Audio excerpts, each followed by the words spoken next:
श्री सीतारामचंद्र भगवान की जय, हनुमान जी महाराज की जय।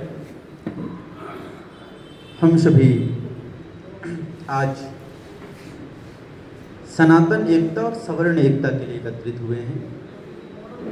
हम यहाँ जैसे पूर्व में सभी ने अपने अपने विचार रखे, सभी के विचार सुने, सभी ने बड़े सुंदर भाव अपने प्रस्तुत किए। यह सत्य है कि हमारा विरोध किसी से नहीं है, पर हम अपना हित चाहते हैं, ये भूलना भी नहीं। कहीं ऐसा ना हो कि हम दूसरे का हित चाहते चाहते अपने पैर पर कुल्हाड़ी मार लें, यह भी नहीं करना है। अपने पैर मजबूत बनाने ताकि हम खड़े रह सकें और समाज का हित करें, उसके साथ में अपना भी हित हो। सर्वजन हिताय सर्वजन सुखाय, तो उसमें सब में हम भी आते हैं। किंतु हम सभी का हित करते करते सरकार ने हमें उस स्थिति में ला करके खड़ा कर दिया है कि जहां अब हमारी ही गर्दनें कटने लग गई। और यह केवल आप यह मत समझिए कि यूजीसी केवल विद्यार्थियों के लिए लागू हुआ है। यह यूजीसी एक ऐसी धारणा समाज में प्रचलित रूप से हो रही है जो आगे चल के आपके महापुरुषों का, आपके भगवानों का विरोध करने पर लोगों को उतारू कर दिया है। अभी हम आपको 2 दिन पूर्व की घटना रीवा की बताते हैं। रीवा में और उस बहम में भी मत रहिएगा कि हम नेता हैं, हमारी पकड़ है तो लोग हमारा विरोध नहीं करेंगे, हम अपनी मनमानी कर सकेंगे। भाजपा के नेता थे। रीवा ब्राह्मण समाज, क्षत्रिय समाज का गढ़ है, पर वहां पर भी एक भाजपा के नेता ने अपने घर का गृह प्रवेश किया, उधर खिचड़ी कहते हैं। गृह प्रवेश किया तो वहां पर वेद मंत्र बोले जा रहे थे। गृह प्रवेश करते समय आ करके वहां पर ये जो आज भीम आर्मी जिसको हम कहते हैं, जो दलित लोग हैं, आ करके वहां विरोध प्रदर्शन किया, अपनी महिलाओं को आगे करके उसको रुकवा दिया और उन्होंने अपने गृह प्रवेश नहीं कर पाए।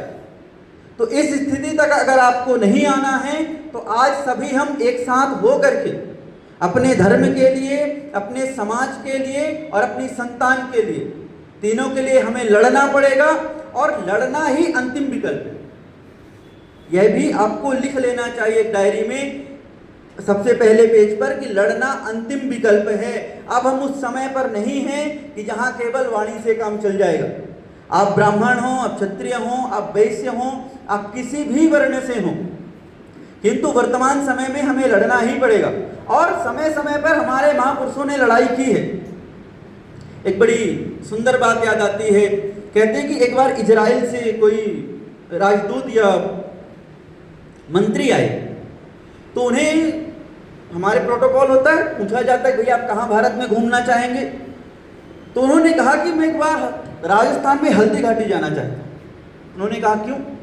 बोले ठीक है आप हमें लेके चलिए, हम वहीं बताते हैं। वहां पर गए और वहां पर जाकर के महाराणा प्रताप जी को जो उन्होंने पुष्पांजलि अर्पण करनी थी की, और एक मिट्टी वहां भरने लगे। तो किसी ने उनसे पूछा कि आप यहाँ की मिट्टी लेकर के क्यों जा रहे हैं? तो इजरायली व्यक्ति ने कहा कि मैं यहाँ से इस मिट्टी को ले जा करके अपने देशवासियों को दिखाऊंगा और उनसे मैं ये कहूंगा कि एक भारत में ऐसा राजा हुआ जिसने थोड़ी सी सेना लेकर के बड़े से बड़े मुगल राजा को परास्त किया, उसके सामने कभी झुका नहीं है। तो हमें भी यह शिक्षा लेनी है, कैसी भी परिस्थिति आ जाए, कैसी भी संभावनाएं हमारे खिलाफ हो जाएं, किंतु हमें युद्ध करना ही पड़ेगा। अगर उस दिन महाराणा प्रताप भी घास की रोटी को देख करके अकबर के समक्ष चले जाते तो आज इतने गर्व से हम उनका नाम नहीं ले रहे होते, आज इतने गर्व से हम उनका सम्मान नहीं कर रहे होते। तो इसी तरह हमें भी अगर अपना सम्मान चाहिए, अपने आने वाली पीढ़ी को बचाना है, आज जैसे हमें बचाया गया है वैसे हमारा कर्तव्य है कि हम अपने पीढ़ी को बचाएं और उसके लिए हम युद्ध करें। युद्ध नहीं, जिनके जीवन में वो भी बहुत अभागे होंगे। युद्ध करना आपका अंतिम विकल्प है। अब या तो उस समय का इंतजार कीजिए जब आपके गर्दन पर तलवार रखी जाए तब आप युद्ध करेंगे, या आज डंडे से और वाणी से युद्ध हो सकता है तब आप प्रारंभ कर दीजिए। ये आपके और हमारे हाथ में है। देखिए हम संत हैं, संन्यास धर्म अपना चुके हैं, किंतु उसके बाद भी हमें यह पूर्ण रूप से पता है हमारी कोई आने पीढ़ी नहीं होने वाली, हमारी कोई संतान नहीं होने वाली। फिर उसके बाद भी हमें पर यह पता है कि अगर सनातन धर्म को सुरक्षित रखना है तो सवर्ण समाज को सुरक्षित रखना होगा। सनातन धर्म तभी तक सुरक्षित है जब तक सवर्ण समाज सुरक्षित है। तो इस बात के लिए आप स्वयं को सुरक्षित रखिए और अपनी आने वाली पीढ़ी को सुरक्षित रखिए। किसी के गुणगान गाना बंद कीजिए। किसने क्या किया, कौन अंबेडकर हुए, कौन क्या हुए, किसने संविधान लिखा, संविधान हर देश का लिखा जाता है और हर देश का संविधान नष्ट होता है, ठीक। और हजारों वर्षों से प्रक्रिया चल रही है।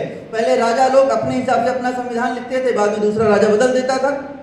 आज आपके हाथ में थोड़ी ताकत है, इसलिए संविधान सुरक्षित है। जिस दिन दूसरे के हाथ में ताकत आई, हम आपको लिख करके देते हैं, आप 20 से 25 वर्ष के अंदर देखिएगा, अगर आप कमजोर पड़े तो ना तो ये संविधान आपकी रक्षा कर पाएगा, ना ये सेना आपकी रक्षा कर पाएगी और ना ये नेता आपकी रक्षा कर पाएंगे। संविधान नेपाल में भी था, आज संविधान ईरान में भी है।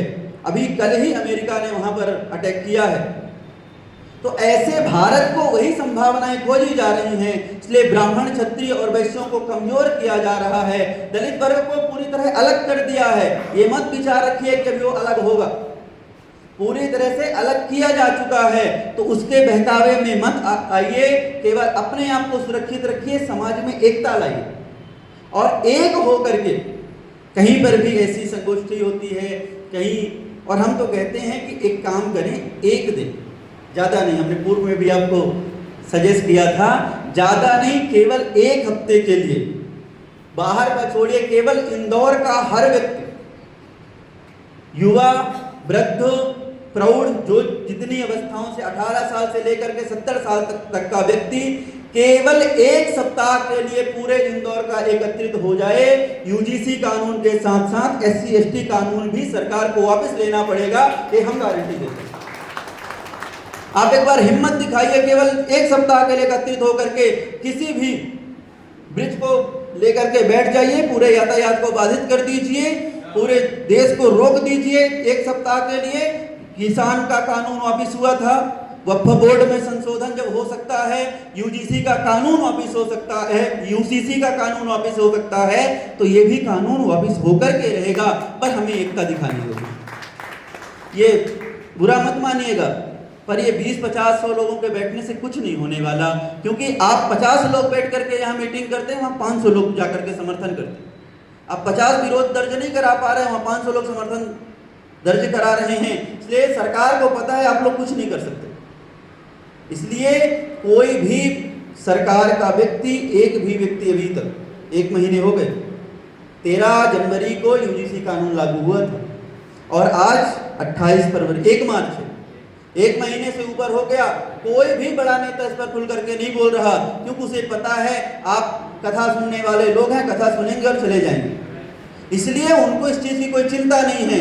केवल एक सप्ताह एकत्रित होइए, अपने भोजन व्यवस्था सबके यहाँ भरपूर है, एक व्यक्ति आपको घर से ला करके भोजन देते, किसी भी ब्रिज पर चढ़ करके बैठ जाते हैं, ठीक। उसके बाद जितने नेता हैं, चाहे मोहन यादव से लेकर के, और अभी जो मोहन भागवत जी भी खूब उछल रहे हैं, कल तक हिंदुत्व की बात कर रहे थे और आज वो कह रहे हैं कि मैं हिंदुत्व का ठेकेदार थोड़ी, ठीक।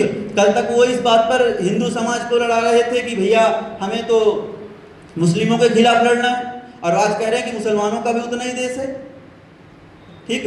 तो इन चीजों के लिए सब आपके शरणागति हो जाएंगे, सब आपके स्वर में तभी बोलेंगे जब आप बलवान होंगे।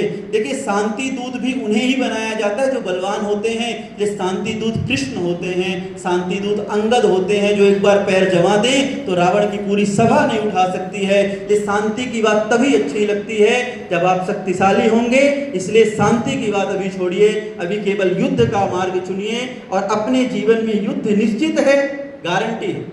आप लिख लीजिए, युद्ध निश्चित है, करना पड़ेगा। हमने पूर्व में कहा, अब आपकी धारणा है, आपके विचार हैं, आपको युद्ध कब करना है, जब आपके द्वार पर आकर के तलवार खड़ी करके लोग आ जाएंगे, या फिर अभी आपके हाथ में तलवार है तो आप निकल करके युद्ध कर सकते हैं। हम इसके लिए पूरी तरह तैयार हो रहे हैं, आप भी तैयार होइए। इस कानून के साथ साथ जितने भी ऐसे कानून हैं उन सभी को वापस करा करके, और जैसे पूर्व में दिख नहीं रहे हैं, अपने यूनिफॉर्म सिविल कोड की बात की, उसे लागू करा करके संविधान को और देश को सुरक्षित रखें। सीताराम, जय हनुमान, वंदे मातरम।